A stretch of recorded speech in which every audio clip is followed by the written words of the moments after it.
I would like to lead towards your experience with spirituality. But before that, just a technical questions. When did the... Yeah, it's better to have it close here. It picks up my voice easily. Okay, good. So, when did the Beatles go to India? When was that? Do you remember? Oh my goodness gracious, that was, we sort of all grew up with the Beatles. I mean, it started Yes. with this amazing, as they called it, the English invasion. They took all of our rock and roll, they took all of our blues. Led Zeppelin, for instance, the first 7 songs from their first 2 albums were all written by Willie Dixon, who's one of the greatest blues pens out of Chicago. They never paid him back. And there was a lawsuit that went on for 20 years. I think they found $20 million to the estate. I actually helped in the lawsuit, and Willie died the day after the suit was done. But we grew up with the Beatles. It was a phenomenon, and as I told you, I think the other day, they asked the PR agent for the Beatles, to you as a PR person, what was the Beatles? And he said it's the longest running story since World War II. And it was. And part of this journey, we went from this transition and from them taking pop music and Americanizing it, starting with really early R&B songs, and then moving into their own amazing talent. And then suddenly the revolution starts, the peace and love, and they grow their hair out, and then they start taking drugs, and they this trip to India, which probably millions and millions of people followed this trip because it made such an impression on them. They went to the Maharishi, and it was basically, they went twice. The Beatle wives, the 4 boys and their wives went the first time. They met the Maharishi, who was, as you know, recently died, but was a fascinating guy and had this TM thing that he was doing, and had transcendental meditation. Yes, transcendental meditation, which is very controversial for those of us in the spiritual game. It's very dangerous. It's not for everybody. But they were highly affected. Everybody knows that George Harrison was... It suddenly the sitar entered into the Beatle music and the spirituality. He really carried the spirituality of the group. John was the tough, street-talking guy, working class hero is something to be. I don't know if you know that song. And Paul was the pretty boy with the very great lyrical, lovely love songs and so forth. So it was, gosh, I really don't know what year it was, but it had to be late 60s. That they went there. But they were there before you made a voyage to India. Yes, long before, because my voyage to India didn't actually occur until 1974. That's when the first time I came to India.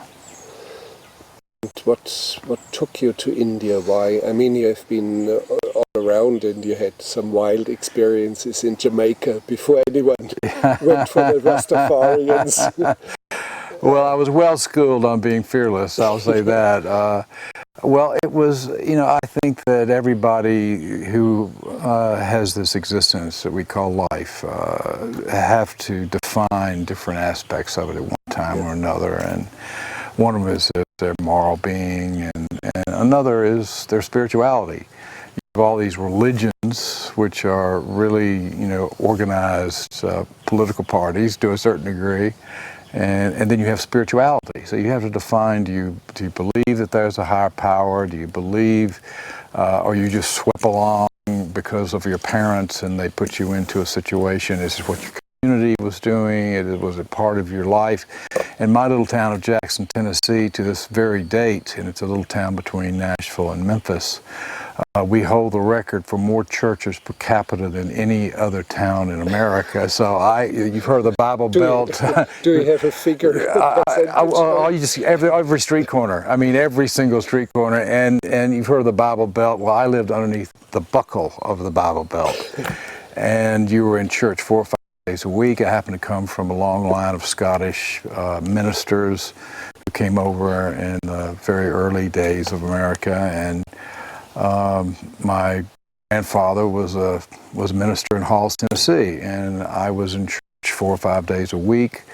I know that my mother was so excited because she actually kept it herself, and she was so proud. I had a 13-year attendance pen where I missed any 3 days a week at church, the weekend, the church camp, the church socials, the church everything. She forced me to go to all this. It was almost like, this is where you met your wife, this is where you met people you're going to do business with, because it was spread into 15 types of Baptist churches, 15 types of Methodist churches, 15 types of sort of right-wing offshoot churches. It's the blacks community as well, which is extremely spiritual, which, as you know, accepted Jesus Christ when they came to this country, had also a whole range of churches, the AME churches, the Calvary Baptist churches, and so forth and so on. So it was a major part of my upbringing, but it was more of a social event and a requirement than something that was pulling me spiritually. And I don't think anyone really, sometime in their life, and probably when you're starting to reach your mortality, you start thinking about, well, maybe I hope there's an afterlife or something else going on, but sometime you have to define it. Now, India, how did it happen? What brought you to India? Well, it's actually several different things. First of all, I had an experience where a brother of mine actually died in my arms when I was 13 years old. I went into sort of trauma shock for about a year. I became totally introverted. I couldn't sit in a room with more than 2 or 3 people. And things suddenly, not of my own making, started coming into my consciousness. And I thought that I was crazy. I was very frightened. It terrified me because it was something outside my own mental workings. And it would be, I'd see somebody and I'd say that person is sick, or I'd walk into a room and there would be a vibration that would be coming at me that was evil or restless or something else. And that's why, one of the reasons why I couldn't be around a lot of people. Now, my parents sent me to therapists and they said he's not psychotic, it must be a neurological problem of some sort. But it continued, and my father's dearest friend and our family friend, they went on the journeys of St. Paul together and spent a lot of time together, was a famous preacher, Norman Vincent Peale in New York, who wrote The Power of Positive Thinking, and actually had his guide magazine subscriptions were somewhere between Time and Newsweek for over 20 years, and he was a great soul and a great man. And I spent a summer up there with him and his wife in Pawling, New York, and he sort of put me on the path, as you say. It wasn't the spiritual aspect of a God or a Jesus or Allah or this or that or religious thing. It was this super awareness that was outside my consciousness. And he basically told me, he said, look, Tigrett, Isaac, he called me, he said, this has happened to me many times, this is why I'm in this game. He said, but if this is going to continue happening to you, you're going to have to spend the rest of your life, or at least the time while this is occurring, defining your spiritual life, because you're in contact with other dimensions and other aspects which people normally are not. And he said, it's happened to me since, and this is why I got into this. He said, please don't tell anybody, and I'm surprised that I'm here telling you about it, because frankly, it's like a fairy tale. Unless you've had these experiences yourself, there's no way anyone can conceive that it's possible.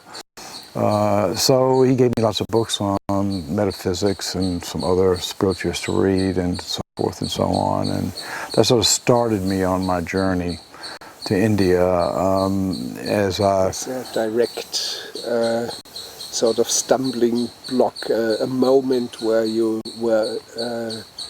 became convinced this is the trip I have to take now. No doubt about it, because I was terrified before, and I thought there was something wrong with me. And then here was this great man that I admired myself, because he was a close friend of the family, who was giving me absolute direction and be frightened. And this is not unusual. This has happened throughout history and been written about and thought about. And and oddly enough, metaphysics, as they call it, which I think is an overuse and under maybe mysticism is better to say, but it's been the basis of practically every religion that's ever been on the planet.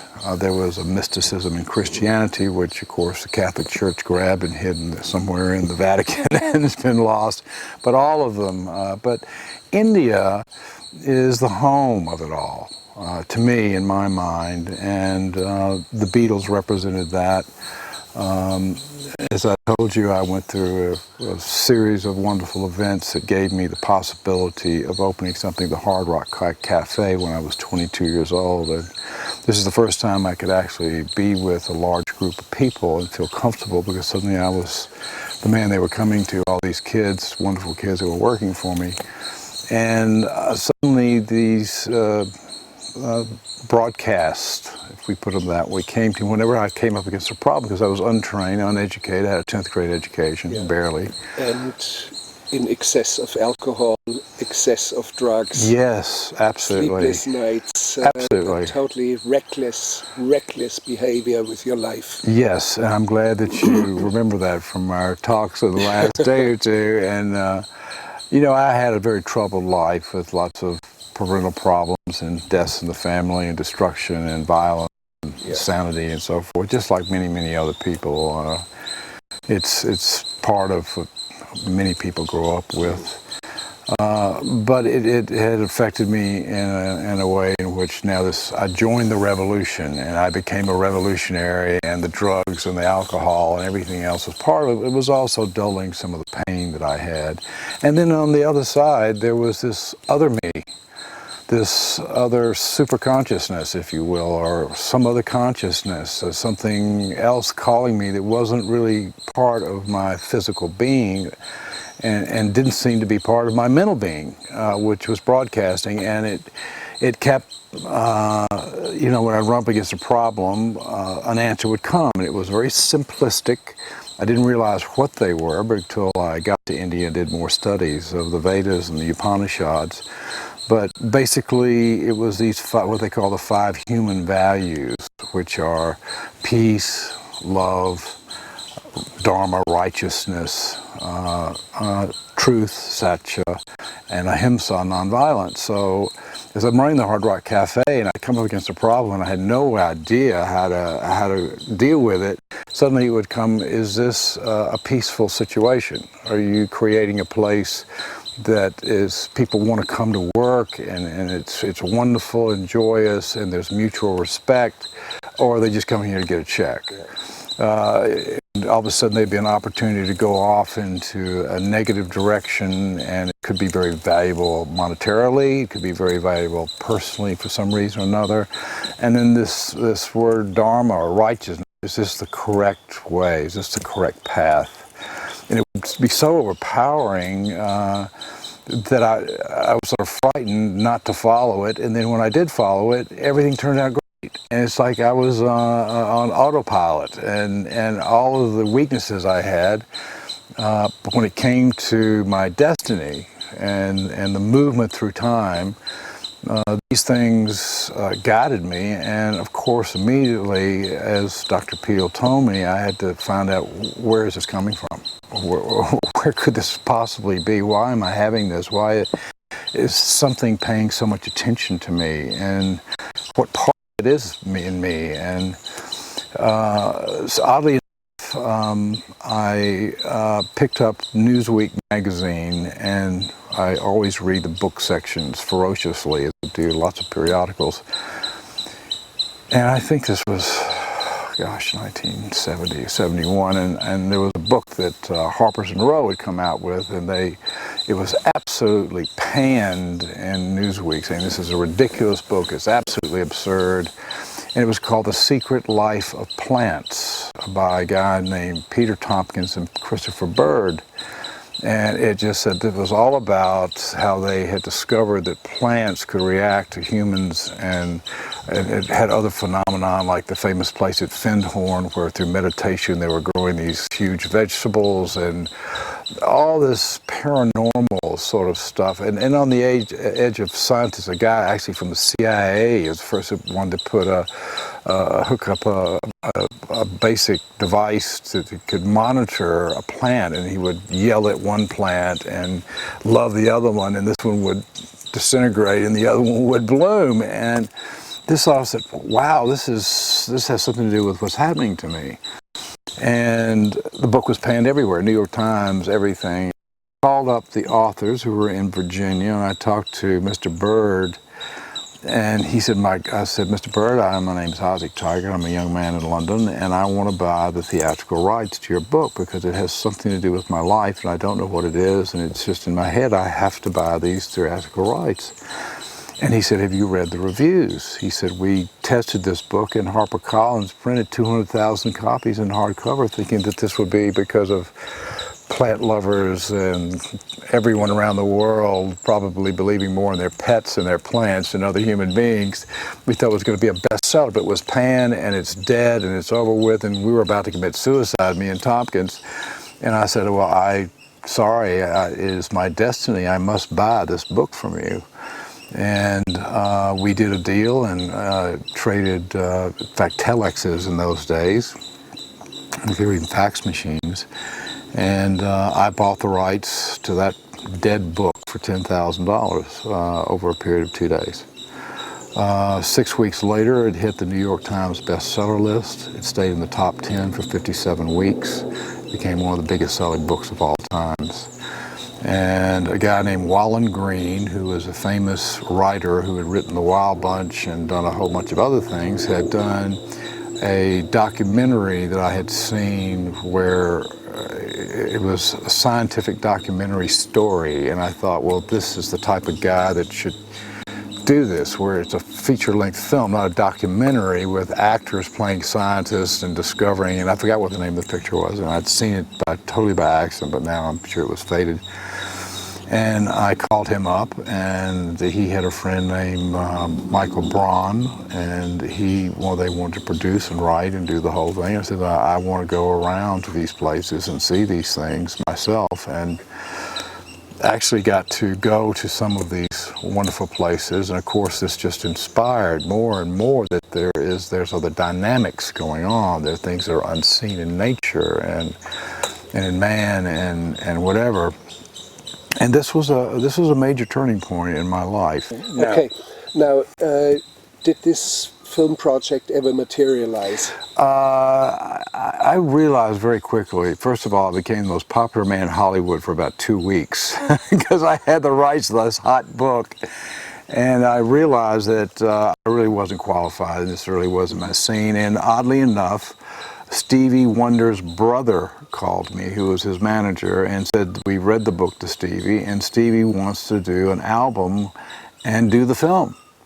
And I thought, of course, Stevie was the best at that particular time, at the height of his career. So I actually sold the majority of the rights, I think I kept a couple of points, to Stevie Wonder.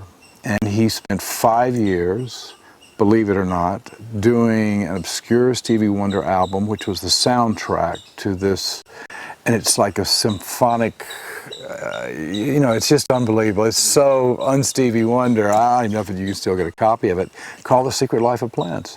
And he put up the money for the movie, or he had it arranged. The movie was made, and that was a long time ago. Now, in practical terms, let's go into that was the setup. What brings you to India? Well, when this, as Doc Peel said, as long as this is happening to you, you're going to have to define your spirituality. You'll have no choice. And here I was, a young man growing up and drugs and this great popularity of the Hard Rock Cafe, and still this was continuously a theme that would interrupt my normal human self. Excuse me, and I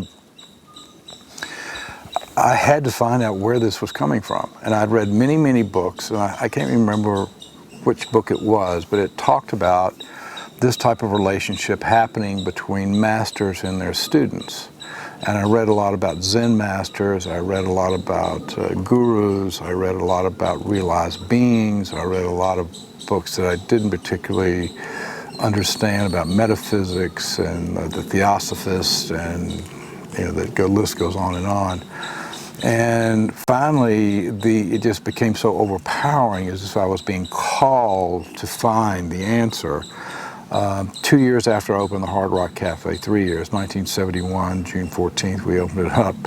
And finally, when it settled down and we'd gone through some financial problems and got everything and I could leave, I went on this quest, and I decided that this calling was coming from India.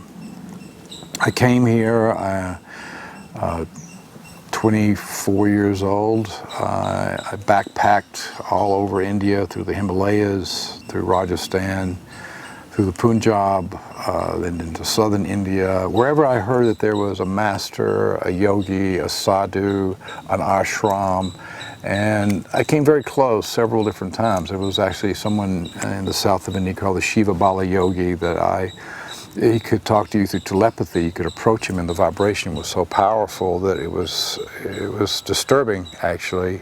And he would speak with you and talk with you without opening his mouth or his eyes. He was in meditation. I came across one of the great masters of India who died in 1865, and of course, when these masters die, they believe that it's just the body that dies, and that the power, especially of a realized being or a being who has merged with his true personality, which is supposed to be divinity, we're all actually walking temples. And his name was Ramakrishna, who had written many, many books and died in 1865. And I had some very powerful experiences at his ashram, and experiences that overwhelmed me. But it just kept the fire burning, but this wasn't it either. I traveled and looked and was here and there and everywhere for about 8 months. And they kept calling me in London and said, "You've got to come back, we need you, we need your help, we're lost without you." And they were my family, and I had to choose whether to go back or stay, and I decided I would leave. And I had heard of one yogi down in a place called Aurangabad in India, and I went to Aurangabad to find this guy, and in fact I couldn't find him. And I had a flight that afternoon to Delhi to go back to London, and I was having breakfast, and one of the things that kept repeating for years was, it was just like a whisper, "I'm waiting for you, I'm waiting for you, I'm waiting for you." That was one of the things that drove me to realize that whatever this broadcast was coming from, it was coming from a place, a person, an entity, a dimension, something, which I was on this search for. So I was having breakfast in this hotel, getting ready to go to the airport to get on the plane to go to Delhi, and all of a sudden this, in a very loud voice, says, "I'm waiting for you, I'm waiting for you." And it was startled me. I was having, in fact, bacon and eggs at the time. I'm not a very good vegetarian, although I try to be. And I looked up, and there was a picture of this 40-some-odd-year-old, strange-looking Indian man with an afro this big. And I just stared at the picture, and I could tell immediately that the picture was sending this message to me. So I immediately ran to the desk, the reception desk, and I said, "Who in the world is that?" And they said, "Well, this is a very obscure guru, unknown at the time in India. He's in Bangalore," which was a couple hours plane ride away. "And the owner of this hotel, this is his guru," which is a very traditional thing in India for everyone to have a guru and so forth, which means preacher, really, in southern terms. And I said, "He's in Bangalore," and I changed my ticket and I flew to Bangalore. I was in those days about 70 pounds ago, and I always wore black, and I had my hair down to here, and I wore all these religious symbols around my chest, and always in black clothes with my Ray-Bans on, aviators in those days. And I came here and I said, "Where's this Sai Baba guy?" And a taxi cab driver said, "I know where he is." And I got in the taxi and I went out. It was a Sunday to where he just opened a university. It wasn't his ashram, but it was a university where he had residents. And this was a Sunday, which is a big day apparently to go see your guru, and I walked into this university and there was a big open field sort of thing, and there was a tree in the middle, and there were about 200 people, men and women, Indians, all, women on one side of the tree and men on the other, and they're all standing there. I think I just had my second pipe of opium just on the way out in the car, as a matter of fact. And I didn't really go in and join the group. There was an entrance, I just leaned up against the entrance on the inside. And suddenly this creature came floating out of his residence down a little drive. And I was mesmerized simply because of his appearance. And there's as you even mentioned yesterday, there was this air of total serenity that was radiating from him, which was something new. And I'll be damned, he walked right past the group that had been waiting for hours to see him, and he came right over to me, and he said, "You've come at last. I've been waiting for you." And I just fell back, and he said, "We are not new friends. We are old, old friends." He said, "We have much work to do together. You wait here." And he moved his hand, and this powder came out of his fingers, which I had no idea what it was, and I just looked at it, and he said, "Eat it." And I ate it, and he walked away, went back to this group of 200, and they were singing songs, and there was so forth and so on, and there were some students there. And I thought, this is the one. This has to be the one. I mean, it wasn't even maybe or if or whatever. This was the source. And of course, I had no understanding of any of this, but I'd been driven to India. I'd searched for this person. I'd been given this message, "I'm waiting for you." And here comes this master and says, "You've come at last. I've been waiting for you." And his English not very good. Not very good. Not very good. But it blew my mind completely. I left. I left that day. I took a flight up from Bangalore back up to Delhi, and I got on a flight and went back to England. And again, these values, which were, peace and love and truth and so forth, in his ashram, there were all these signs about the 5 human values, but they were written in Sanskrit, and it was satya, which is truth, and dharma, which is righteousness, and so forth and so forth. And I had seen a little sign on a piece of wood that was just sticking on a wall in this funny place, and it said, "Love all, serve all."